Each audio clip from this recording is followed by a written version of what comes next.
Gaur hitz egingo dizuegu landaren ugalketari buruz. Lorezia lorearen ugalketa organoa dira.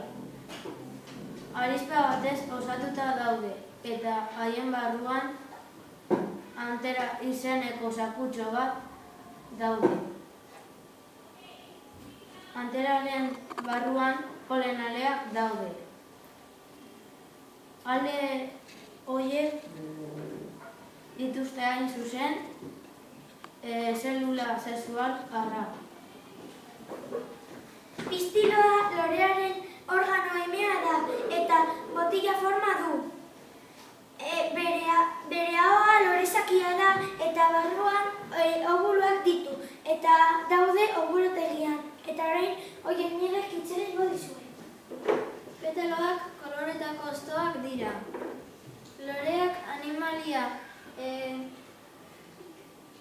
polinizatzaileak, intsektuak eta zenbait hegazti erakartzeko baliatzen dituzte.